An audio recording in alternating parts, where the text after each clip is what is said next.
When you create your ad, you specify a set of keywords. These are the searches that will trigger the display of your ad. When users search using the words or phrases you specify, your text ad can appear along or above search results. So here we have a schematic of how this appears in practice. We have the search results page. At the top are ads, there's the organic results in the middle, and at the bottom are ads as well.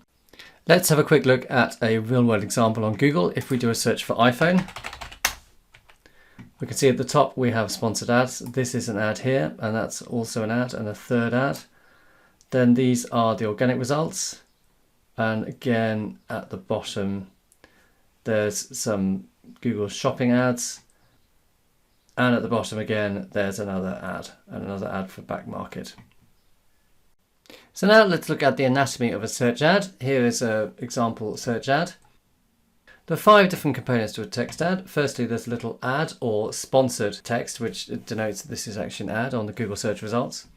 There's the display URL, headlines, descriptions, and ad extensions. The headline is in a bigger font, and this is the most salient part of your ad and should clearly state the product or service you're offering.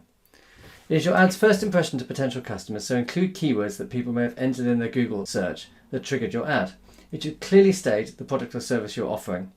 Your text ad consists of 3 headlines of up to 30 characters each. When displayed together, the headlines are separated by a vertical pipe or a dash. The headlines may show differently based on the device that someone uses when viewing your ad. 2 description fields should give details about your product or service. It is best practice to include a call to action, i.e. the action you want your customer to take. For example, if you're an online television shop, your description might include shop now or buy televisions. The 2 description fields, shown here in the orange box, should give details about your product or service. It is best practice to include a call to action, that is the action you want the customer to take. For example, if you're an online television shop, your description might include shop now or buy televisions now. The display URL shows your website address. It comprises of the final URL domain and then 2 path fields. These fields help people who see your ad understand where they'll be taken when they click it. The display URL does not have to exactly match the final URL that the customer will visit on your site. Bear in mind that the final page that the customer has taken to your site should very closely match the contents of the ad. If they're taken to a site which does not match the contents of the ad, then the conversion rate will be very low. Each of these elements has a length limit. So when you create an ad, you'll create 3 headlines. There's 3 headlines per ad with 30 characters each, 2 descriptions of 90 characters each, and then ad extensions, there's a number of different ad extensions you can add. Let's now go through the process of creating some text ads. So to edit a text ad, go into your campaign and then click Ads under Ads and Assets. So here you'll see the ads that have been created. If there's multiple ads, then they will appear down here under each other. I'm going to click on this ad here. Whilst you can only have 2 headlines displayed at one time, you can enter up to 15 and you can enter up to 4 descriptions. So here I've got a range of headlines. Remember that your headline should clearly state the product and service you're offering. So this is about a baby shop. So we've got UK baby store, one-stop baby shop, great range of baby stuff, great deals on baby stuff. That's about the offer that we've got. And down here we've got more description, more calls to action. So I've got buy baby stuff with confidence from a leading baby store, next day delivery available, prices matched daily, shop huge range of baby products. So we've got calls to action in there and also more information about the product. So we've got 2 things here. We've got the final URL, that would be the landing page that the customer goes to. That could be something like baby-stuff.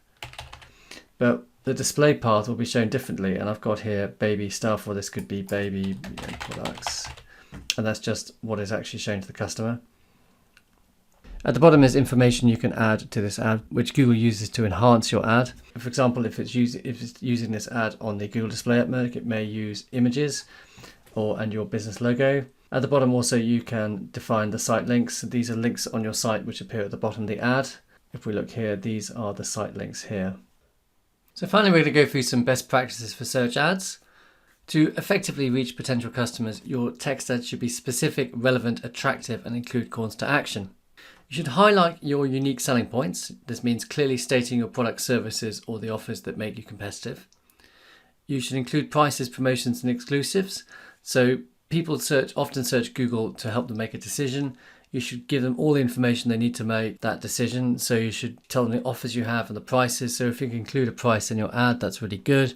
But make sure that if you highlight something in your ad, that's what it's available for on your website.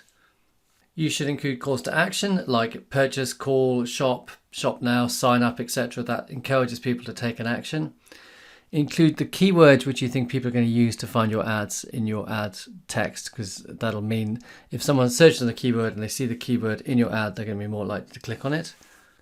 The message on your ad should match your landing page. So if you're advertising a brand or a product, then that is the brand or the product which should be available on the landing page.